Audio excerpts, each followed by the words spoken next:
Hello and welcome to another episode of Hyper Heroes here on Hyper RPG. Super excited to be here. Very excited to be doing this live episode. Thank you so much. I'm glad you didn't slur your words this time. It's much improved from this past weekend, which I thank you guys, everyone who's been watching the Han Solo trailer action and leaving some love. For those of you who are a bunch of haters, we don't care. That was a fun one. That was. We're joined here today by our good friend Cameron Rice. Hello. Hector was here earlier doing a show. And he pooped his pants. He did. He wasn't feeling too well. Yeah. So he texted us and he said, I'm going home. I've thrown up. Yeah, we were doing a show earlier. He was literally on for like maybe the first 5-10 minutes. Yeah. And then he's like, I'm gonna go lie down, and he's lying down there. So Zach stepped in, and then we're hearing, and he's put himself under a blanket like a mummy. And then we just start hearing, we're hearing throughout, just like throughout, and we're like looking over while we're live, being like, I hope that's snoring. Oh god. And then he's reacting to what we're doing. He stands up and walks off. Then he comes back in the camera like 10 minutes later. He goes, all right, guys, good news, bad news. What do you want to hear? And we're like, let's go bad news. He's like, I threw up. So no Hector. Let him know you miss him. Hit him with those messages. Yeah, absolutely. Sure. It's a bummer because so we're doing this live. We're going to talk about exactly why and kind of going forward what we're going to be doing. We're super excited about this. One of our chat rooms just went out because YouTube is just a thing. But we have 2 chat windows. Yeah, we have 2 chat windows, so we're good. Also, for anybody who decides to tip or donate, we'll be answering any of those questions at the end. We learned from when we did it last time that interrupting the show constantly answer questions really threw off the dialogue and the conversation. So we're going to save all the questions at the end. For the ones who tip, those will be priority, and then if we have any time left over, we'll get to a few questions, speed round questions. But we've got a lot to cover today. We didn't do a show last week, mostly because there really wasn't anything to cover. Really sort of lackluster week. The news has kind of been that way because we're going into Comic-Con, and I think it's going to sort of be that way too. Well, I think it's a mix of things. We talked about this a little bit. I think it's a mix of both Comic-Cons coming up, so there's a lot of people kind of being quiet, and also a lot of the studios that were doing here's all our superhero stuff. Right. DC. They're kind of waiting to see what happens with Wonder Woman. They're keeping stuff close to the vest. Most definitely. Sony, they're going to see what happens to Venom. They're keeping a lot of stuff close to the vest. Fox is being sold. It's still being... so there's a lot of usual like announcements about this screenwriter, this director, maybe this. That's kind of like... Yeah. We'll see how this movie does. It's all kind of a waiting game at this point. It is. But thank you guys so much for joining us in the live chat. Super excited. I know it's a little bit of a later time, but because Hyper RPG streams all day on Twitch, this is the earliest that we can get in here. And during the daytime, Augie and Hector, they have day jobs and they're running around. So this is really the earliest time that's convenient for us in the studio to be able to do the show. And Zach is nice enough to let us. Exactly. It's a whole different setup for YouTube than it is for Twitch. Lucas is back there running the show with Naeem, so thank you guys for that. But let's get to our first announcement. Wait, before you make an announcement, they want me to do a grito. Oh, before the announcement. Please. Wait. That's my favorite one. I love it. There was some mariachis today in over by my work. Yeah. And they were playing, and I saw them on Instagram, and I was like, damn, I wish I was out there. I wanted to do a grito, but people love that little clip that we took from when we're talking about Coco. That's my favorite. Really good. Favorite. But Coco was amazing. Okay. Also. What's the first? Okay. That'll be the official noise before we make an announcement. That just needs to be the intro theme song for this show from now on going forward. First announcement. Super excited to announce this that we are finally revamping our Patreon. It will officially be going live tomorrow, but Lucas and myself and the crew, we've been working behind the scenes to really get that thing updated. It's been a lot of fun putting that thing together. We did do like a soft launch last year, and it was really experimental, and we decided to go back this year and figure out a way of how can we really change and update it, and what can we do for the audience, for you guys, especially you guys on YouTube, to give you opportunities to not only support us, but to hopefully get some new, interesting, and fun content out of a lot of things that we're going to be doing. Obviously, one of the things that we have on there, you'll notice when you go there, is we want to try to make Hyper Heroes a live show every single week. And we've got other tiers and rewards, anything from $1 to all the way up to $500. Please make sure that you guys go, you check it out. There's plenty of opportunities for you guys to support us. And if you previously were a part of our Patreon, make sure you go and you look at and see what tier you're in. And if you want to make any adjustments, whether it's raising or lowering your tier, please do so. It's officially going to be going live tomorrow is when we're really going to be announcing it. But because you guys are here now, we want to let you guys kind of get first dibs on what's going to be going on. Yeah. There's some super exciting stuff on there. Part of it is obviously bringing the show live, but there's also some other cool things. The very first goal that we have is Any support that we get from the Patreon, we're definitely going to put it towards Comic-Con. We were super lucky enough that we were able to secure some rooms for the con. Yep. And we're hoping to go big this year. We really want to bring you guys as much coverage as we can from the con. We're going to be there. Hector will be there. The crew will be there. Our friend Emma's going to be there. We're going to be bringing as many people as we can to give you guys as much coverage as we can. And this, and now with the Super Chat, this is kind of the best way to support us. It's no secret that YouTube AdSense is going down the hole, and it takes a lot of money and a lot of time from the crew and from us here to be able to do and prep and run these shows. Yeah. So with your guys' help, we're hoping to be able to do a lot of fun stuff. We already have some ideas for new shows. Yeah. Our hope is to eventually bring Cineverse also into the live fold. There's a lot of opportunities for us to do really fun things. Yeah, that's the thing. I mean, the big thing when we talked about relaunching the Patreon, probably about the conversation really started like a month or two ago. Yeah. We wanted, because we understood that the one we'd originally launched was very show specific to shows. It was a bit big and gangly. It kind of made it hard to. It was very big for us as well. Because for us, yeah. we made things specific for certain shows, for specific people. And in reality, because the crew is so small, it just made it impossible to fulfill that. So we really had to go back and say, what can we do that is very much doable from our side and still is going to reward you guys as the audience? Right. And I think the big part for me is like giving the audience something that they can really latch onto. Exactly. Like we really thought about this, and it's something that we feel like you guys will actually maybe feel good about taking a part of. So yeah, and there's also incentives for you guys beyond like the if you're at this tier, this will happen, that will happen. Yeah. There's also the thing is like we have ideas for a lot of really kind of cool shows and stuff like that. And so like pie in the sky, it's hey, once we initially or eventually reach certain goals, we'll hopefully be able to like create those shows because we'll be able to maybe hire on an editor or a producer or something like that. Yeah, there's a lot of things we want to be able to do, and that's a big thing about relaunching the Patreon, simplifying the Patreon, and making something for you guys. Yeah, that was the biggest thing, was really simplifying, because I think we made it a little too complicated for ourselves, and now it's all about streamlining it. And again, it's going to be something that's going to evolve over time. You know, we're going to give it a go starting tomorrow with the launch. We'll look at it 3 months from now, a couple months from now. We'll reevaluate, and we're definitely open to suggestions. So if you guys want to hit us up on Twitter or on Facebook or even in the community tab on YouTube, we'll definitely make sure we leave an open dialogue and discussion. And if you do become part of the Patreon, there's going to be plenty of ways to communicate with us through Patreon as well. So that's super exciting. We're super excited to be doing this, and we're hoping to bring some really fun stuff this year, starting with Comic-Con, and we'll go from there. You know, that's usually our biggest time too. We Comic-Con find like is our most success comes from Comic-Con. So thank you guys who joined pre-Comic-Con and also post-Comic-Con. Yeah, it's gonna be a lot of fun. The second announcement, Hector can't be here for this announcement, which is a bummer because this was kind of his idea and he's really spearheading this whole thing. But we are going to be doing a Road to Infinity War, Avengers Infinity War, Journey to Infinity War, whatever you want to call it, sort of a celebration of the Marvel Cinematic Universe, where we're going to go through. We're going to be doing a live stream April 21st, starting at 11 a.m. Pacific time. It'll be myself, Augie, and Hector. We've got some guests lined up as well, and we're really just going to do sort of a journey of what it's taken to get from Iron Man all the way to Avengers Infinity War. It's going to be a lot of fun. We've got some fun things planned for it. It's going to get a little crazy and conspiracy theory. Adam's being nice. Think Charlie Day and It's Always Sunny in Philadelphia when he gets a job and he's in the basement and everybody's like, he's got a conspiracy theory on everybody. Yep. That's going to be us. I've seen it. Me too. That's our plan for this show. Basically, me and Hector and Adam want to do is go crazy with the conspiracy, not even conspiracy theories, like just theories in general. Figure out who can die, figure out who can come back, figure out who is going to be in the next phase of the cinematic universe. Think about what Captain Marvel is going to bring. Like, just nothing is out of the box, or nothing is like out of the area that we want to play in. We're going to try to include almost every character we can think of, and throw them in this huge like conspiracy board that we're making up. Yeah, so it's going to be nuts. It's going to be fun because we had talked about for months, what can we do leading up to Infinity War.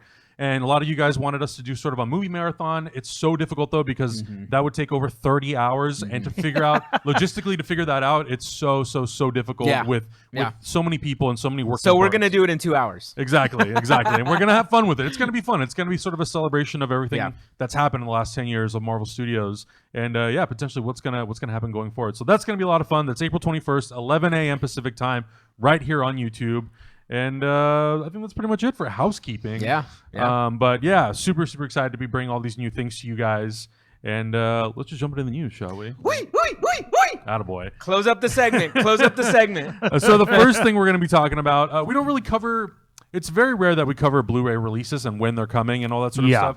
But Black Panther was such a huge, ginormous movie, and it just left such an impression on people. And I think it was so important to a lot of people that it was worth sort of mentioning some of the things on here that are coming out with the Blu-ray. Also, wish Hector was here because we would now we're missing a 3-hour rant about why there's no 3D in North America, which I will quickly say that it's a bummer, but I already pre-ordered mine from the UK. Yeah. Some of the things that are going to be included on this Blu-ray, we're going to have a director's intro from Ryan Coogler. Surprisingly, we're going to have a director's commentary, which is pretty rare for a lot of Blu-rays nowadays, particularly from Disney.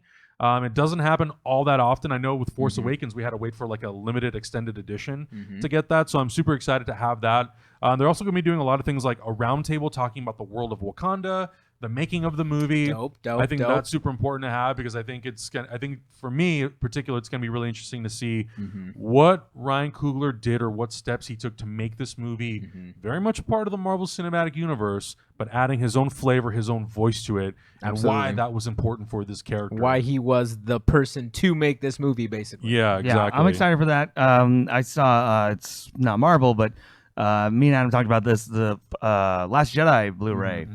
And 4K had like a lot of great stuff on it. That documentary that was fantastic. Right. That 2-hour. Yeah, these boys are in it. That 2-hour documentary. The Jedi and the director. The commentary is great. It's a really good Blu-ray, and we were talking about the fact that it does feel like a lot of Blu-rays have kind of. They're not trying as hard. There's like like stuff you would see normally probably on Entertainment Tonight back in the day. And especially actually I would say some of the Marvel, not all, but some of the Marvel Blu-rays I've been like a little disappointed. There's good special features, but a lot of it tends to be, and these people work very hard, but a lot of the special features tend to be people sitting in front of computers showing you how they made Groot move. Right. And I'm kind of like, that's really cool, but I'm not hearing a lot about, other than the technical aspects of the movie, what else went into it. Yeah. And so seeing the list of all the different special features, I'm like, oh, this looks like a really stacked Blu-ray. Yes. It's great. the reason why I used to buy Blu-rays and DVDs. I stopped buying them because they stopped doing this stuff.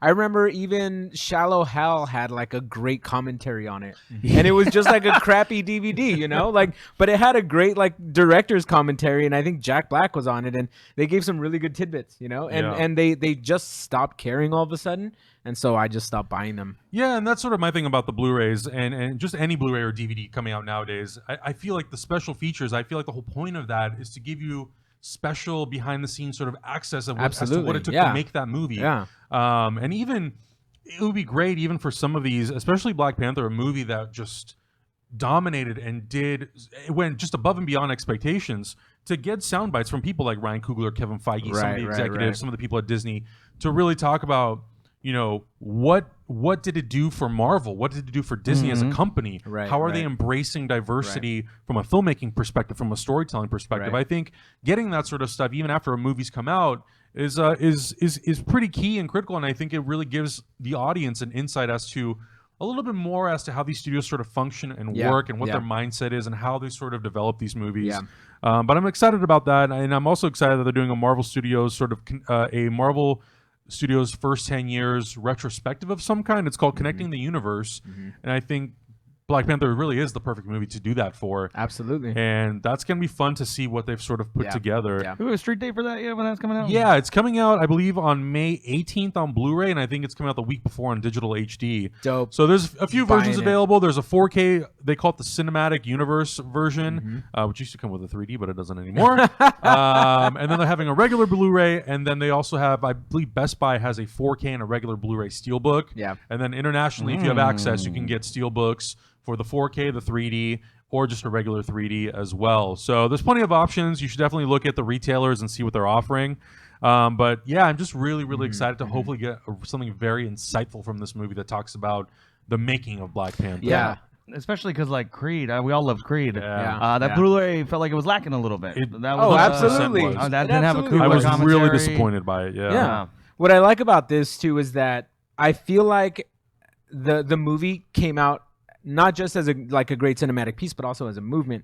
And I feel like I got a little bit of taste of that. But as that was happening, the film side of me is like, but I want to know, like, how did they create these shots? Like, what was Ryan Coogler's mentality behind specific points in the movie? And that's what I really geek out on, and that's what got me into filmmaking, and that's why I'm gonna go out and buy this one at least, because this one's good. Yeah, that's great. great. Sure, good one. Sure. Moving on to the next topic, it was just announced today on James Wan's Twitter that Randall Park is joining the Aquaman movie. Yeah, boy. The movie is currently undergoing pickups and or reshoots, whatever you want to call them. James Wan calls them pickups, which is completely normal. So don't anybody start freaking out that this is happening. The movie doesn't come out till December, so there's plenty of time for them to do these pickups or reshoots or whatever. But very rarely does it happen that movies go into pickups and they add a new character. Yeah. But I'm very intrigued. The character that he's playing is Dr. Stephen Shin. From the comic books, he was an ally to Thomas Curry, and he sort of helped Arthur get acclimated to his abilities, to his powers, and then eventually in the comics he ends up turning against them because Aquaman will not give him the information as to where Atlantis is located.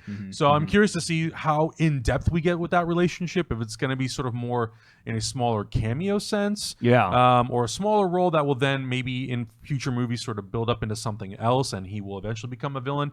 Maybe they'll make him a bigger villain in the DC universe, at least in Aquaman's universe. But what are you guys' thoughts on the casting, the pickups, if any, and what this role could potentially do for the relationship of Aquaman and his father, or what sort of dynamic it can play in this movie? I don't watch a lot of TV shows. Yeah. But I watch Fresh Off the Boat religiously because that show's amazing. Yeah. And I don't necessarily know the relationship between Dr. Shin and Aquaman and his whole universe. I'm just so stoked for what's his name, Randall Park. Yeah. Like I want him to get all the parts in the world because he's an amazing actor. Yeah. It'll have him in this movie, and in July he'll be in Ant-Man and the Wasp as Jimmy Woo. Oh, he's crossing universes. Yeah. Bold move, Randall Park. But him and Lawrence Fishburne. And Lawrence Fishburne. Yeah. That's amazing. So it'll be good to see him in other roles besides that standard sitcom dad kind of, like, he's such a cool dude in the show that I want to see him do other things and reach out to other ranges. So I'm just happy that he's doing other things. By the way, thank you for that donation, Sir thank Joel. you so much, Sir Joel. I don't know what currency that is. That's I think it's Swedish crown. Sir Joel, thank you very much for the donation. It's interesting for me. Like, it's one of those things where it's like, and I love the Aquaman comics. This is a character I'm not overly familiar with. So it's always one of those things whenever it's announced, like, this actor who's maybe usually a comedian or something like that is playing this role, and it's this character from the comics, and it's all this other stuff. If it's not the Joker, I usually kind of feel like I end up sitting there going, like, is this going to be like a 5-second thing? Yeah, Yeah, exactly. yeah. They walk by and go, "Hey, Dr. So-and-so." Yeah, So Dr. that Shin. Fanboys go like, and then they never make an appearance again throughout the movie. Yeah. I mean, it very well much could be. We don't know how they're going to use them. Like, it could be just good for him. little... I agree. Good for him. No, but I agree. Especially, I don't know. I don't know what their contracts are, but him being in both universes, there must be something where, like, it's okay for them to cross. I'm sure. Yeah, I'm sure. Cross streams that way. Yeah, I can't imagine any of these actors having exclusivity. I think the only time that they cannot actually make it work is when movies happen to be shooting at the same time. But Ant-Man and the Wasp, or they have mustaches. Yeah, right. Oh God. Yeah. Ant-Man and the Wasp finished shooting quite a while ago. It's coming out in a couple months here, and then Aquaman, it's coming out four or 5 months later. Yeah. So plenty of time, especially now. Like, I'm pretty sure that movie has most likely also wrapped. Ant-Man has also wrapped its reshoots and pickups and all that stuff as well. Probably. If there's any small things, not that big of a deal. Yeah. But yeah, I mean, again, I think for me the biggest thing is first, do you watch Fresh Off the Boat? I think I only saw the pilot. Am I going to have to throw something again? Yeah. No, I think I only saw the first pilot or somewhere within the first 3 episodes, but it was really funny. Good. You should watch. I really You should watch Fresh Off the Boat. Sorry, I didn't mean to derail. No, it's fine. But I am curious to see sort of what this relationship could potentially lead into, and what sort of conflict that could potentially create for his father and Dr. Shin. Yeah. And who's playing his father again? Do we know? It's Tamara Morrison. All right. Yeah, Jango Okay. Fett, Jango Okay. Fett. So I think that's, if anything, that's sort of the thing, just surface level. That's what I would be the most interested in, because I'm also not very familiar with this character. I know Aquaman's world very basic level. I just not know a lot of in-depth. Aquaman and maybe Mera, Mera his and parents, who else? The guy with the big Orin disc and Black face. Manta. Yeah, Black Mantis. Yeah. for sure. So, I don't really know the in-depth story of Arthur Curry, and like, if Hector was here, I'm sure he'd school us. But I mean, it's I mean, I've read a lot. I highly anyone watching this, I highly recommend Peter David's run. It's so good. And Peter David's the one who introduced the long-haired Aquaman with the cut-off hand. That's the dope 90s. That is what's kind of like solidified Aquaman for a lot of people. Yeah, it's a great run. Yeah. And obviously that's where a lot of the Jason Momoa's characters coming from. For sure. Is Yeah, like yeah. this big badass with long hair. Yeah. I don't know. Again, I'm really happy for Randall Park, but it is one of those things where it's kind of like a little bit. I always think of Tim Blake Nelson in The Incredible Hulk, where it's like Right. the leader, and he's Right, like right. in the phone for 5 seconds, and then like you just never Never see heard. him Yeah, again. yep. Never. That's it. All right, Randall Park. We'll Yeah. see you in the Marvel Universe. Exactly. You bring back William Hurt, but Yeah. everybody else from that movie, no. Yeah. Yeah, exactly. By the way, thank you to Riyadh Gauss yes. for that $4.99. Thank you so much. much. Appreciated. Thank you so much. Yeah. Next thing we're going to talk about, this is like a very tech nerdy thingy, and this is definitely something that I would want to talk about that all of you probably won't give a shit about, and that's totally Actually, okay. people care. Maybe, Adam. maybe. You've turned a lot of people onto their cinemaphile. I try. Yeah. There are times at 3 a.m. where I'm really bored and have nothing to do and can't sleep, so I'm like, oh, what's doing what? Yeah. But Wonder Woman 2 will apparently be shooting select sequences with IMAX cameras. So this is film. This will be shooting 15 perf, 65 millimeter film that will then obviously get projected back in 70. Very limited where this will be playing in 1570, mostly because these projectors are sort of being phased out for digital IMAX. The biggest And that difference, laser technology. yeah, the laser yeah. exactly, the laser 4K IMAX. The biggest difference between the digital IMAX and the film IMAX is that you don't get that full height. Right. The IMAX It's still cropping, right? exactly, it's still cropping. It's actually even a little bit shorter. Isn't it cutting off the ends too a little bit? It's not cutting off the ends depending on how it's shot, Gotcha. but mostly it's about Gotcha. the height. Okay. And the biggest thing between the film IMAX and the digital IMAX is the quality. Digital IMAX, it can do the maximum it can project is 4K, whereas the film, it's sort of unlimited. Theoretically, they say it's 18K. Yeah. But the thing that excites me about this is Christopher Nolan did it first with The Dark Knight and The Dark Knight Rises, which that was a whole experience in itself. It was the first major motion picture to shoot in IMAX in this way. Then he adapted it for The Dark Knight Rises. He's done it for all of his other movies since. And Zack Snyder actually did it for Batman vs. Superman as well. Select sequences, not a whole lot of Batman vs. Superman was in this format. The thing that excites me about this is the fact that this is one of those things that, for me, differentiates what Marvel does in terms of their photography and what DC does or Warner Brothers does. Most of the stuff coming out of Marvel, aside from maybe the first 1 or 2 MCU movies, it's all shot digitally. DC and Warner Brothers, or Warner is at least very much backing up their filmmakers when they say, I want to shoot on film. The first Wonder Woman movie was all shot on 35, not all. A lot of it was shot on 35 millimeter. For some stuff, they had to use digital because they did a lot of slow motion stuff. But it's really cool to see a studio still allowing filmmakers and embracing filmmakers to be able to shoot in this format. You do get a look that is different from digital, and some people don't notice it. Some people prefer digital. Some people prefer film.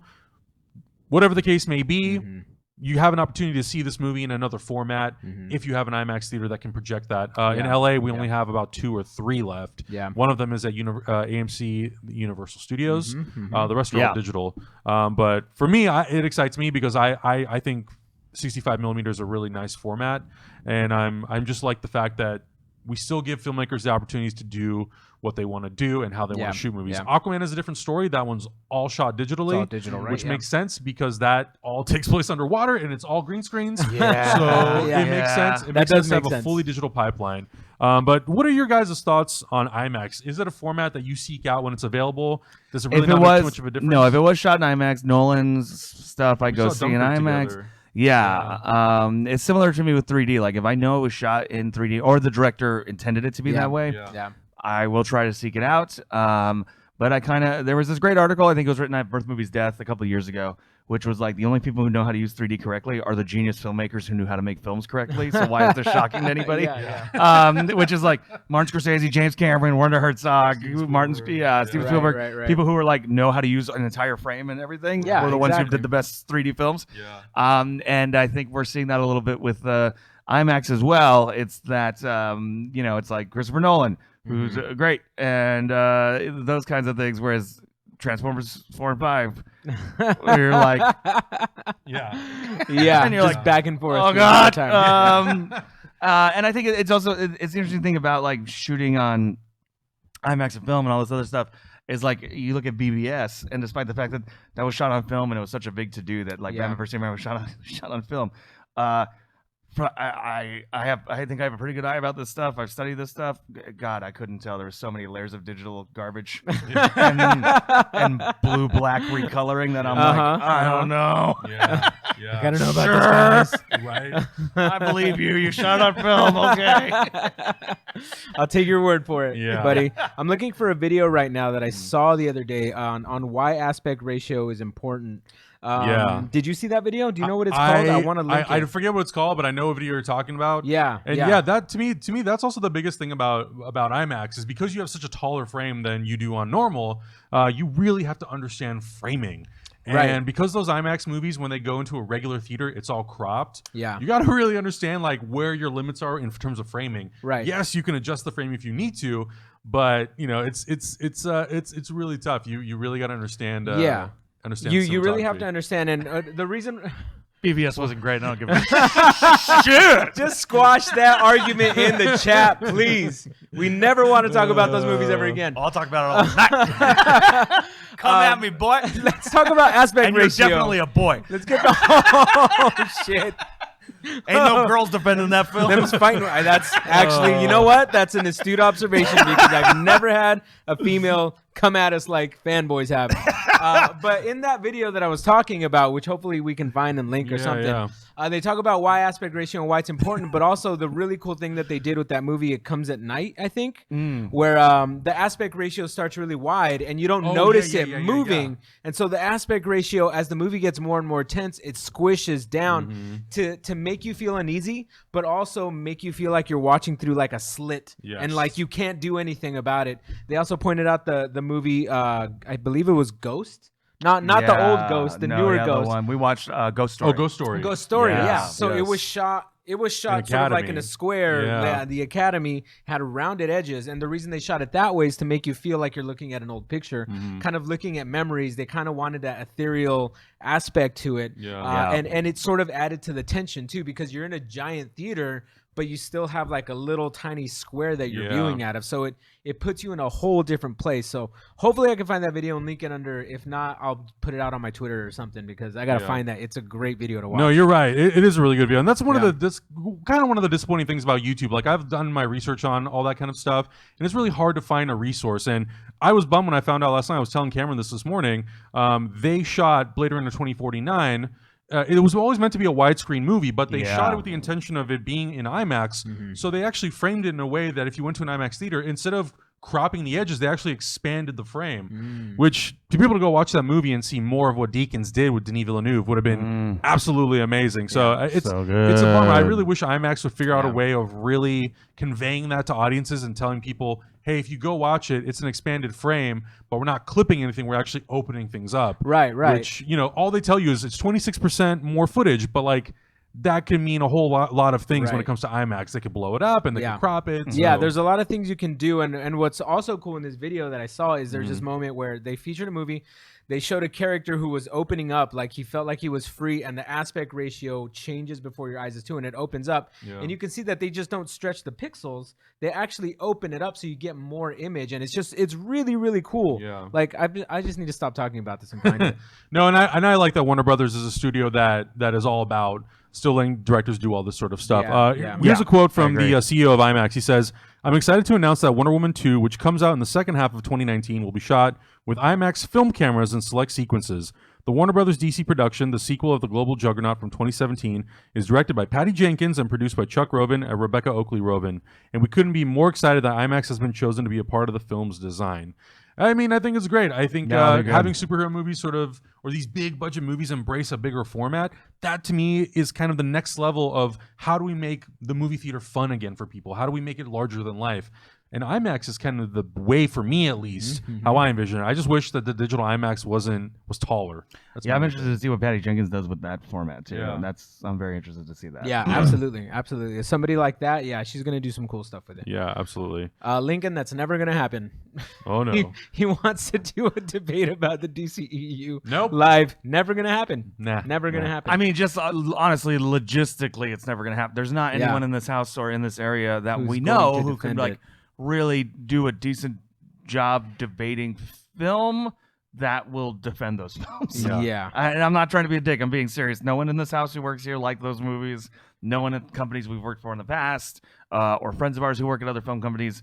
No one's gonna do it. It's not gonna happen. They'd be playing a character. Yeah. If y'all want to tip for that character, Yeah, you I can know, do so. right? You can tip for that character. Also, thank you to Chris Ford for $2. Yes. Appreciate you. And Sir Joel And for another 20 Swedish crowns. We know we Yeah, got thank you 20 very sex. much. We're getting some sex tonight. Daksamike. Oh, we're having a lot of sex Ooh, a lot of tonight. sex. Let's talk about the Avengers. I found the video, by Oh, the you way. did? I'll put it on. Cool. The, We'll put it in the on description. in the description below. Cool. Yeah. Let's talk about Avengers Infinity War ticket sales. Holy Christ, what a juggernaut of a movie. Yeah, baby. Fandango reported that within 6 hours, it became the best pre-selling movie in Fandango history. It's outsold more than the last 7 Marvel movies combined. That's everything from Ant-Man all the way to Black Panther. Also, it's not really a surprise to me, to be completely honest with you. Yeah, no, this didn't shock me either. Yeah, No. I think the only way that this would have not happened is if Black Panther, if the Marvel Cinematic Universe would have been in a decline in terms of quality, Right. and Black Panther would have just been abysmally terrible. But the fact that that movie was so strong, it brought out new people, new audiences, new fans of the Marvel Cinematic Universe, and we've heard it firsthand from a lot of people who say, I'm going to see Infinity War primarily because it feels and looks like Black Panther 2.5 or 1.5, 1.5. Yeah, absolutely. So much of the movie takes place on Wakanda, and Black Panther and the Dora Milaje, they play such a pivotal role. Yeah. I think that's great, and I would expect nothing less. I think this movie has the potential to definitely be one of the highest grossing films of all time. Right now it's being reported that it will probably open north of 200 million. The previous record from the MCU is the original Avengers, which debuted at 207.4 million in 2012. So there are still other movies that are higher on the list. Star Wars, The Force Awakens, other movies. But for the MCU, this could literally be the highest grossing opening weekend. And if that's the case, and this movie has legs and it's really good, it definitely could easily become the highest grossing Marvel Cinematic Universe film to date. But is this really a surprise? Should we be surprised? Not at all. Not at all. The only No. reason I'm sad is it's because it's gonna knock Avengers down off the top of my IMDb list as like because I'm in the credits of that one, so it's like at the very top of my IMDb list, and it's just gonna knock it down a bump. And I didn't work on Infinity War, so it makes me kind of sad. But other than that, it's a fucking amazing. Like I think if you would have told us before Iron Man 1 came out that one day we're gonna get a movie starring Thanos with almost every character you could think of seeing, like we would have been like, no, that's not gonna happen. You're crazy, fam. And it's gonna make all the money in the world. We would have been like, no, that's good. So I feel very spoiled right now, actually, that we're actually in the place that we are because this could have fallen, way back in the day, and now we're at a point where people like the Academy doesn't take this seriously. But other film people love this kind of stuff. And even though it's not considered like high-end art, I feel like on our end, it is high-end art. And it is what makes us happy. And I'm glad there's so much success surrounding this entire universe because it's bringing so much happiness to a lot of people. Yeah, I mean, like I agree. Like, there's nothing very surprising about it, and not like disappointing that it wasn't surprising. It was like I was like, oh yeah, because it's like, what if the last? Just look at the last 3 Marvel movies. It's been what is it? It was Black Panther, Thor Ragnarok, and Guardians. And Spider-Man. But that's that's technically Sony. But even so, it's still part of the Marvel Cinematic. So you look at the last 4, and like worst case scenario, whatever you think of any of those, it was a third base hit. Right. So you have like debatably 3 home runs and 1 third base hit. Yeah, they're doing really good. And so this isn't. It wasn't shocking. I think I would have been more shocked if it was like. oh, they booked too many theaters. Right, exactly. Tickets underselling, exactly. booked too many theaters. Yeah. I'd be like, whoa, what? Yeah. I know. Yeah. I mean, again, this is the culmination of everything that's sort of been set up since the first Iron Man movie. Right. So, and I think even people who have not religiously followed the Marvel Cinematic Universe, they know Avengers, they know that brand, they know that ID, Yeah. that logo, Yeah. they know the main characters. So for them, it's just another reason to go out and watch all of these characters come out and battle, battle the potentially the greatest villain the Marvel Cinematic Universe may ever encounter? Yeah. Question mark? Who knows? Who knows? We'll see. They're opening it up, like with Thanos. Thanos' whole backstory has a lot to do with the deep space and all the Eternals and everything like that, and super like Omega level superhumans. That this could open it up to infinity. Like we could see the To living infinity tribunal and beyond. Yeah, exactly. It could be that. There's such a huge universe to delve into after this. Yeah. And hopefully we just keep seeing these mega hits come out. Yeah, for sure. I forgot. I was gonna say something, but I forgot. Yeah. Damn it! Our hope is that we did get invited to an early screening. We're hoping we'll get to see it early so we can do a review for you guys. Yeah. But regardless of the fact, we will obviously be doing a review the weekend it comes out. We all bought our tickets to go see it. Absolutely. We're super excited. We really lucked out. We got a theater that had almost nobody in it. Which How did that is happen? unheard of. I in think Los that's what I was Angeles. gonna talk about. How the hell did we find the theater that only sold like 12 tickets? Yeah, I think it's because where that theater is located. I think a lot of people really want to go see that movie in IMAX because it's being I guess. really heavily advertised as an IMAX I film. guess. Even though it's shot in Alexa 65, but that's a whole other conversation. But yeah, I Talk mean, about that on your own channel. yeah, I'll talk about that on my own channel. Oh, I will. Trust me. Yeah. And people are like, I don't care. So moving on, let's talk about Incredibles 2. Now, there's not a whole lot to say about the Incredibles 2. We got a brand new poster that features the entire family. We've got Bob, Helen, Dash, Violet, Jack. There's Frozone. There's Edna Mode. There's also a new villain featured on the poster. And That in the villain looks back, dope. yeah, in the back, we've got some of the new heroes who are being introduced, including Void being played by Sophia Bush. Now, the trailer was announced to be coming out tomorrow. If you're watching this on Friday, we record the show Thursday night. You might already have watched There is no it. trailer, so we can't do a trailer reaction live. Sorry. But make sure you guys stay tuned. We will definitely do one as soon as we can. Yeah. As soon as Studio has free space, we'll definitely do a trailer reaction. Yeah, So to answer that question, yes, there will be one. By the way, Dollified, thank you for the $5. Your question will be answered at the end of the show. Yes, absolutely. So thank you.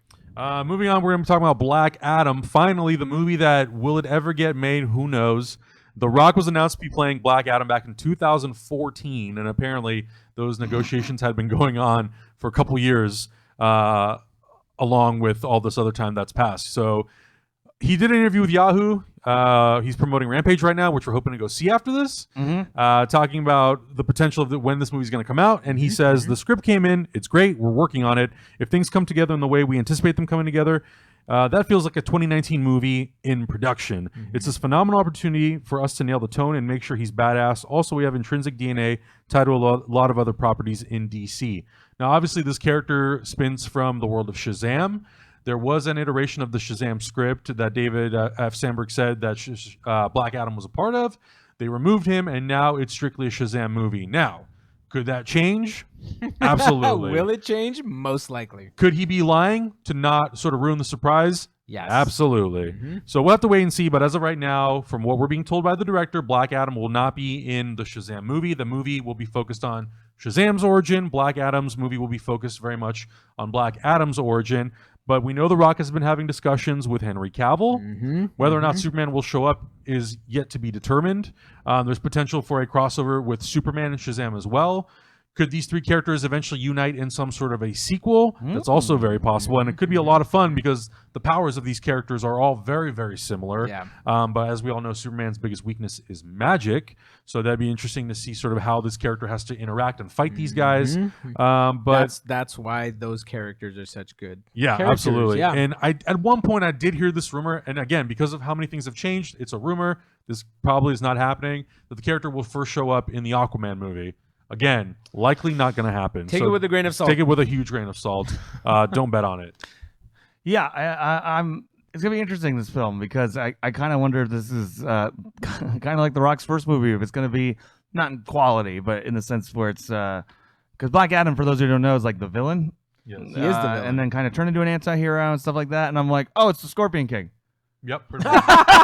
No, you're not wrong. He's the You're not wrong at all. Scorpion King. He's just doing the Scorpion King where he's the villain, and now he's getting his own movie where he's This is a take two take at the Scorpion King. Yeah. Oh God. And now I'm not gonna be able to not see that if this movie ever comes out. Brought you Machete. Never forget. Damn it. Mummy 2. Oh gosh. Yeah, and I mean, I love The Rock. It's going to be interesting to see what balance they find with that character and things of that nature. I it's weird, and we talked about this. I feel like a lot, but I don't know where the justification for this movie to come out came from. It's just I think The Rock wanted to do it. I mean, I love like you. I love The Rock. I think he deserves like all the success that he has. It's just he would have been so much better as Shazam. He would have been amazing as Shazam because he has that childlike, boyish quality where he can play in a 12-year-old trapped in an adult's body and you'd believe it, you know? And I feel like having him be Black Adam was a totally tone-deaf decision by whoever made that decision. And now the fact that this movie's so much in production limbo that I don't care if it doesn't come out because I feel like it was miscast in the first place. So if this dies and goes the way of Gambit, and I wish Venom would have died, but it didn't die. I wouldn't be sad because I feel like right now those things are kind of misplaced and where they fit in the DC universe, the DC film universe as a whole is kind of a gray area as well because we don't have that clearly defined either. Yeah, I mean, it definitely takes place in the greater DC universe, the DC extended universe, whatever it is. Right. The big difference between this movie and the Black Adam movie, or at least I'm pretty sure the Black Adam movies including this, those movies are both being developed and produced by New Line Cinema, which is a subsidiary of Warner Brothers. And The Rock has a lot more of sort of his hand in this thing. Right. He's an executive producer on Shazam. Now, to what extent he actually played in sort of developing what that movie is, yet to be determined. We don't really know. It could be in name only because his name is tied to the Black Adam movie. I know at one point he was going in and having meetings with Jeff Johns, and they were sort of talking about how can we create a Black Adam movie just for The Rock. So I think that's sort of where those conversations stem from of, okay, let's give Shazam a movie, let's give Black Adam a movie, then we can unite them at some point. Maybe. Maybe. And then again, another huge grain of salt. Yeah, and he will be a producer as well on the Black Adam movie. And I know we talk about the casting a lot, that it really feels like The Rock was better suited for Shazam. I'm curious though if The Rock, if he, you know, he went in to meet with the executives, they also might have had that idea of like, well, you're better suited for this character because this really plays to your personality and your strengths. And I wonder if he went in going, yes, I don't disagree. At the same time, sorry, I just read that thing in the chat about Gambit will make more money than Black Panther sold Venom. That's a really good one. That's that is a really good one. Yeah, that's a good joke. But I am really curious if The Rock actually went in there and he gave him this pitch and he said, look, I know that I have these boyish qualities and I know that I would be, from the audience perspective, better suited to play this role, but I also want to do something that's not what the audience expects me to do. He doesn't play a villain generally, so no, he used to in the beginning of his career. He used to play a lot more different kinds of parts. Like to me, the perfect version of The Rock would be for Black Adam would be like Hobbs from Fast Five. From Fast Five, it's like puby beard, spitting. Like, let me see that file. Thrown into the cross. That's my favorite version of The Rock. I love that Rock. Well, Cameron, I think you said it best. Was in Fast Five, The Rock was playing playing Hobbs. Yes. Now that he's so integrated into the Fast and the Furious universe and he has his own writer, he's essentially playing The Rock. Yeah, that's and I love The Rock, but I'm a little bummed out that like I was asked recently, it might have been actually when we did the Oscar telecast, who do I think would get an Academy Award nomination, The Rock or Batista? And I said, well, Batista because he's trying to play characters. Yeah, exactly. And I love The Rock. I love The Rock, but I think who doesn't? After Fast 5, and I've talked about this on when we've reviewed some of the Fast films. The Rock now is kind of doing the Schwarzenegger thing, where he's kind of like smirkily playing a version of himself as opposed to acting, which is like, it is what it is. It's working. The movies are doing great. But I'm just wondering. That's the thing. Is like, is The Rock in this Black Adam film going to be acting, or is he going to be playing The Rock? Right. You know what I mean? Right. Exactly. And that's sort of the thing. And that's not necessarily Black Adam. And I think that's where we're thinking like, oh, that's that's Shazam. Yeah. But if he is like more acting, if this is the one where he's like gonna try to go back to being like Fast Five Hobbs kind of a thing, or that sort of a thing, then I can go like, oh, okay, great. Yeah, I agree with He that. can do it. If he took this on as a challenge, is like, I want to play a villain. Nobody ever sees me as a villain. I mean, maybe he had some villainous roles when he was wrestling. I guess you could count that, but I mean, for this, if it does come to fruition, I hope he does a really bang up job at being Black Adam. Same. But for now, I have no interest in seeing that movie. Andre's comment was hilarious, by the way. Gambit is going straight to VHS. Andres, Who's directing the Black Adam movie? Has that been announced? Straight to Laserdisc, baby. Yeah, no, they have not announced, but he's been working with a lot of the same directors for the last few movies. So it wouldn't be surprising if he pulled in either the director of Skyscraper or Rampage. Yeah, that's gonna be interesting to see who he ends up working with for that movie. Yeah. Also, the annoying ranter, thank you for the $10. We will answer your question at the end. Yes, we will. If you guys have questions and you want to donate a little bit of money, you can ask a question with your donation as well. And we'll answer them at the end of the show. Yes. The last thing that we're going to talk about is the Batgirl movie is still chugging along. It was rumored for a while that Warner Brothers was going to be putting movies related to Nightwing and Batgirl and some of the, I don't know, not secondary characters, but some of Batman's allies and people from that universe on the back burner. Looks like that's not the case. Christina Hodson will be penning a new script for the film, which will feature Barbara Gordon as Batgirl. There's Christina Hodson right there. She currently, the most recent thing that she wrote was the Bumblebee spin-off movie that's coming out later this year, I believe. With John Cena.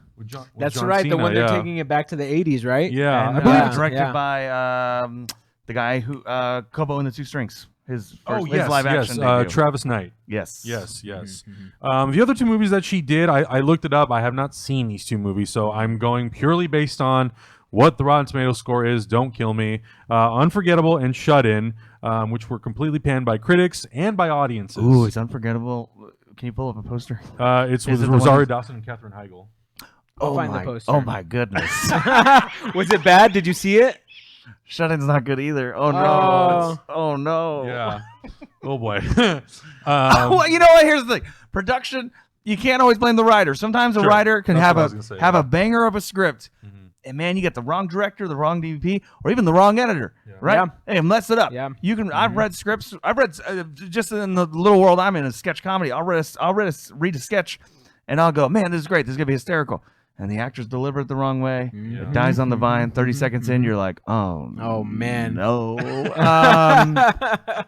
But those two films are very bad. But I mean, those are also different kinds of things. Than the Bumblebee movie will probably be here's what this is more in tone with. Yeah. The fact that the Bumblebee movie, I actually am excited about it. The fact that it's John Cena, it's that director, it takes place in the 80s. Yeah. It does excite me. No, go ahead. No, go for it. No, I was just gonna say I do agree. This is the one Transformers movie where I'm like, okay, the fact that it is John Cena, the fact that it is this director, I really love Kubo and the Two Strings. I thought that was such a well done movie. Excellent movie. And the fact that it is in the 80s, it's doing something different. And I think that's the biggest thing for me when it comes to Transformers. We've had 4 or 5 movies. They've all done the same thing for the span of 10 years. Now we have an opportunity to go back and do something else. We can focus on one character. It doesn't have to be this whole world-ending thing like it has been. And we can let's really focus on Bumblebee as a character. And it sounds stupid because he's a robot and he's a car, but if you're already going to invest the time to do it, absolutely, make me care about his character, make me care about John Cena. And a lot of that, yes, it has to come through in the writing. So yes, I completely agree, Cameron. A lot of times you will get a really good writer who will write a script and it'll get completely butchered by whatever other production issues are happening. So I'm hoping that's not the case. She was brought into the writer's room originally to help develop this Transformers universe. And Warner Brothers actually did have her also developing a Birds of Prey movie prior to this announcement that she'll be writing Batgirl. So I'm really hopeful and optimistic. I think there's going to be some time before we see this Batgirl movie. And I know I said in the past that I would like to see other characters being developed other than all of Batman's characters from Batman's world. But look, if the movie and the script is good, the direction is good, the acting, all that stuff, if it's a good movie, then I will be happy to have it. Absolutely. And I don't want to write off all the other characters that are in Batman's world, because for Batman to build his Bat family, it takes a lot for him to get there. Yeah. And he's in an interesting point in his life where he feels like he can trust other people rather than just his spandex boy wonder. And I think it's a good move to kind of focus on this. It's a safe move. Like, think about it from the executive side. It's a safe move. They're like, it's a Batgirl movie. It's still got the Bat name attached to it. Batman sells. Like, great. That's already got that sort of level attached to it. I'm really glad that she's kind of doing those other things, especially the Transformers one. I almost actually, I'm glad it's getting away from the Michael Bay kind of name. When I saw at the end of A Quiet Place that it said in production with Michael Bay, it almost ruined the movie for me, and that was at the credits. Oh, Quiet Place? Yeah, because his name was on there. I was like, no, he did not create something that I enjoyed. Not up in here. But I'm glad that it's kind of moving away from that, and I'm glad we're seeing other people kind of coming into the light of creating things, you know? So yeah, maybe her last couple movies weren't that great, but hopefully she learned from them and is in a place where she feels like, okay, let's get some good stuff out. Like, I got those sort of mental blocks out of the way. Now I can create things that I really like. And we don't know what her fandom is to Batgirl or to the Transformers franchise. Yeah, and plus the other thing is too is, you know, we know famously people even like Carrie Fisher. Yeah. A lot of ghostwriting happening in this town. So there's plenty of projects that she could have been a ghostwriter on. We have no clue. We have no clue. No clue what they could have been, what she rewrote on certain projects. So, yeah, just because they have a primary credit on a movie, you can't really just assume that that's the only thing that they've written. There are a lot of people in this town, in this industry, who do a lot of different things, and they don't get credit for it because of the unions and all that sort of stuff. So, it's just how it Ryan's rolls. being smart, but what aspect ratio will they shoot Batgirl in, Adam? What aspect ratio is important, Adam? Good question. If it's DC, hopefully they'll change it between Ryan's just being a smart ass. 1.43 Hi, to Ryan. 1 Love and 235 to 1. So, fuck yeah, Ryan. Thanks for watching, by the way. He's all the way in Australia. I know, he's in Australia. Good friend. He's actually a mod in the chat, so thank you for keeping that chat safe. I am modding people while we do this. So, that's all of our topics. So, thank you, guys. Now we're gonna jump in. We got a few minutes left over here. Wow, we actually did a really good job. Like, we flew. There's a lot of topics. There's like 7-8 topics, and we got through them in most of them, reasonable amount of time. So we're gonna go through. We're gonna take some questions from the chat room now. We're gonna get primary first. I don't know. The first tier questions will be from everyone who's tipped. So thank you everybody who's been tipping. And then if you guys after that have any other questions, we'll have a few minutes left over. Also, we know a couple people jumped in here too at the end. So two real quick announcements we can say from what we said. What's up? Patreon's relaunching tomorrow. That's right. Patreon. The big part is to be able to give you guys a lot of cool stuff. We have a lot of cool stuff on the docket. So that's relaunching tomorrow. And if you're already a member, you've already been on it, check what tier you're in. And hit us up if you have any questions. And then the second thing is the date for the Road to Infinity War. Yeah, it's April 21st, 11 a.m. I cannot wait for that. We're going to be recapping the entire Marvel Cinematic Universe. It's not going to be a watch-along. It's going to be more of us having a giant board, and we're going to be piecing all the pieces together. A giant, wild speculation onto whatever the hell is happening with the universe now. Exactly. Okay. Thanks, Sir Joel, for all the sex. That was great. Yeah, all the sex. All the Swedish sex, which is quite good. Thank you so much, Edward Castangwe Foisey, for the $5.49 donation. Just a little contribution from Canada. Quebec, Canada. Thank you very much. Thank you. I'm not gonna bring that up, Sir Joel. Don't want to start a fire in the chat room. Riyadh Guas says, "You guys are awesome. Infinity War is coming on my birthday, so I am super excited. Thank you, Marvel. Happy birthday, man. Happy early birthday. I hope the you way. enjoy the shit out of that movie." Sir Joel, fan from Sweden, enjoy the sex. We are enjoying all of it.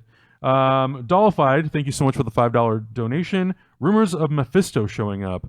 I have not heard these rumors. I haven't heard these either. Me neither. But it's interesting because we have Doctor Strange in the universe now, and there's an event I forgot. It isn't actually Infinity, in which he uses who's that guy with the green, the one eye with the tentacles? It's not Mephisto. It's he's like a world-ending demon, basically. And he's basically an immortal being who comes in and like they use him to try to destroy Thanos' forces, basically. Yeah. So who knows? Like maybe Mephisto could come in. That's something that we're actually probably going to talk about on the conspiracy board next week. So It's very likely. most likely that'll be up there. So Yeah. come hang out next week and we'll probably talk about that. The Annoying Rancher, thank you so much for your $10 donation. With the success of A Quiet Place, what are your thoughts on husband-wife duo John Krasinski and Emily Blunt headlining Fantastic Four in the Marvel Cinematic Universe? A Quiet Place was amazing, and you guys are awesome. You are awesome. Thank you for the tip. And A Quiet Place was really, really good. It was good, and I hadn't even thought about this until you posted this question. There's been some fan art. I honestly would not mind that. Like they did a bang-up job, and they're already husband and wife. Yeah. I mean, I ship it. John Krasinski talked about how he, growing up, he wasn't the biggest comic book reader, but he's very much open to it. And I think every actor, or not every, I shouldn't say every actor, but there are actors in this industry who would be interested in at least humoring the idea of playing a superhero. Yeah, absolutely. So I think that would be really cool. I think they worked so well together in A Quiet Place. Yeah. The relationship, because it is real, it very much translates to the screen, and you really feel for those characters. Yeah. So to have that dynamic on screen, and then to hopefully cast somebody who would work really, really well with Emily Blunt as Johnny Storm, and then to bring in someone really great to play Ben Grimm. I think I saw some of the fan art had John Cena as Ben Grimm. Oh, I'm so into that. Yo, that would be so dope. Yeah. See, you get something like that, and I'm like, okay, I'm excited about this because this could be fun. Yeah, this actually, could be fun. that'd be pretty dope. But pretty dope. Yeah, I mean, and we've all seen Emily Blunt's. Christopher Binder says Steve Carell is Doctor Doom. Yeah, that'd be amazing. That would be great. But we've seen Emily Blunt's range in so many different types of movies. With John Krasinski, for me personally, I've seen The Office, and that's sort of my limited exposure to John Krasinski. Yeah. He was great in this movie. He really had range, and he offered a lot more than just being funny. There's a lot of dramatic moments for him as an actor, and it works so well. And we see that from a lot of actors who start off as comedians and they transition into dramatic roles really, really well. Because it's kind of required of you as a comedic actor. You have to have a lot of range, and you have to pull from a lot of personal and also dark things putting that sometimes. limitation on you where you don't speak. It's all face acting, and I was convinced by every moment in that movie that he was a father trying to do his best, for all his kids. So I think that's a freaking great idea. I was gonna add something. I keep forgetting things. Damn it, man! Have you been conversation's too good? No, it's just the conversation goes in other places when I think of it. Yeah. There was a comment in the chat room about the Dr. Doom musical.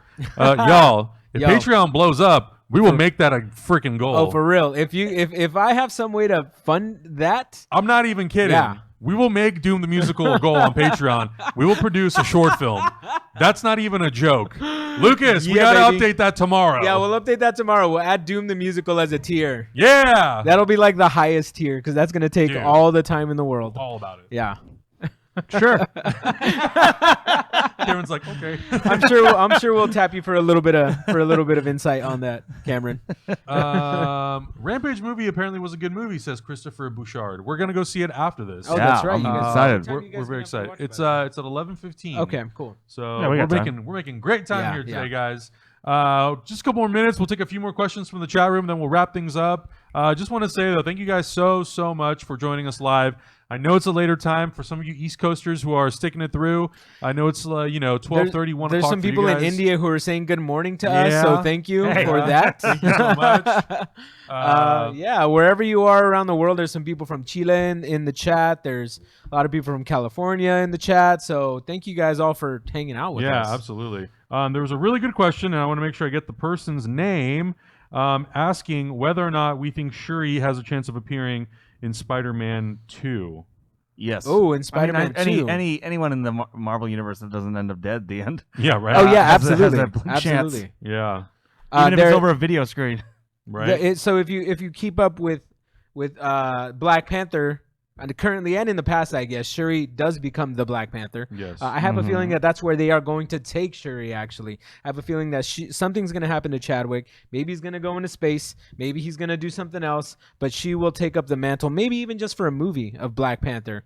And when that happens, guess who comes in and tries to take over? Actually does take over Wakanda? Dr. Motherfucking Doom. He renders all vibranium on Earth inert, and so it just fucks everything up, and it's dope, and I hope they kind of venture into that kind of thing. Not to say that I want Shuri to be seen as like the mess up, and she couldn't protect the vibranium. But the fact that things are so dire that somebody could come in and mess things up like that would be really interesting to watch, especially since there's so much fandom behind Black Panther at this point, you know? Yeah. Let's bring it all down and then build it back up. Well, I think a lot of those ideas stem from the fact that, so the Avengers, the cast have been doing press junket for the last couple days now, and those two in particular, Letitia Wright and Tom Holland, they've looked like they've been having a lot of fun together. And I was having a conversation with somebody on Twitter today. These superhero movies, most of them, like, there's no way that these people are not having fun making these movies. But to get these two characters in one movie where you have two very young, sort of tech-smart people, could lead to some really fun moments on screen and could lead to a very entertaining picture. So definitely. I think there's potential for any of these characters to cross over. And why not? Why would you not? I kind of feel bad for the Russo brothers and like all the just the massive scale of this movie that they have to take on. Like, this has to be the hardest hitting movie that we've seen so far. It carries the most momentum. It carries a decade of movies behind it. It's just, I do not envy their position right now. They're making good money. Yeah. Well, I mean, besides the money, though, of course, you know. But it is hard. I mean, you got to take 18 movies and figure out, how do we tell a cohesive story? How do we put all this together and make everybody happy? Gilbert Galan is asking, so you guys like tender greens or what? I actually really do like tender greens. Yeah, tender greens is dope, really actually, good steak. Yeah, man. What a question. That is a good question. It's really good coffee, honestly. That's true. That's true. T'Challa marries Storm, so that can be how they cross or introduce the X-Men to the MCU. Ooh, no. Is saying G&M Central. I mean, yes, that does happen. Yes. I think that does happen in the comic books. Yeah. That'd be a weird crossover to have like completely new X-Men and they're just dropped in there for Storm to marry T'Challa. It can't happen immediately, at least. Like anytime in the near future. A lot of people are talking about, will Infinity War take down Avatar? I do not think so. At all. Avatar. I don't know. Avatar is such a unique beast because it did so many things. It was James Cameron's first movie in so long. It was all about pushing the film technology in a forward motion. It's a tall order. People went so many times, and I think like Black Panther, and there was articles written about Black Panther that it was like the interesting thing about Black Panther is most superhero movies, even like the ones we love, the ones we consider are great, the ones that are big hits, there tends to be this big drop at 50%. Absolutely. Like next weekend, 50% drop, drop. Black Panther didn't have it had like less than 50, so that was kind of a big story. Avatar was a movie that kind of went like this. Yes, I agree. More people saw it, and then started to drop, but it actually was like, it like opened it like pretty good, and then like three, 4, 5, which meant people were like, you gotta go. Yeah. Not only that, and I think the 3D, because of how they advanced it from what it was previously in the 80s, that was another reason where people were like, oh my God, new 3D tech, go check it out. Whereas now it's pretty much died out. So. Yeah, and I'll say, if Force Awakens couldn't do it. Yeah. The first Star Wars with Han Solo in 30 years. Yeah. A movie, and I love Tony Stark. Tony Stark was just in a movie a year ago. Yeah. Exactly. And yeah, don't get me wrong, it's going to do great. And I will also say, I like Avatar a lot. I defend that movie.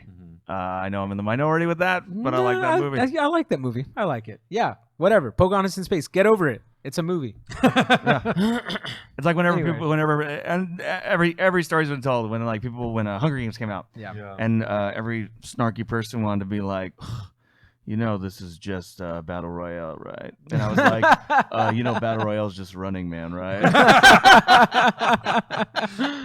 Oh, I didn't know. My bad. I'm going to go under my rock. I never heard about that movie. I don't know what that is. Yeah, for sure. Guys, but we're going to wrap it out for this show. Thank you so much for joining us. Cameron, thank you so much for hanging out. Yeah, buddy. Really Thank you. This was fun. Big up to Hector. Go give him some love. We told him to go drink a 7-Up. Hopefully he feels better. Yeah, may he get better. And we got to go see Rampage. Yeah. We'll probably be reviewing that on Cineverse, which is the movie show we do here. Me, Adam, and Elizabeth. We just did Isle of Dogs and Ready Player One. Yep. So go check that one out. And the next episode, we're going to be doing A Quiet Place and Rampage. Yeah, that'll be fun. That'll be a good one. Oh, yeah. Where can everybody find you on the internet? You can find me on Twitter.com/Jurassic Alien. That's usually where you'll see me promoting. I write the Power Rangers show here with Malika and Zach.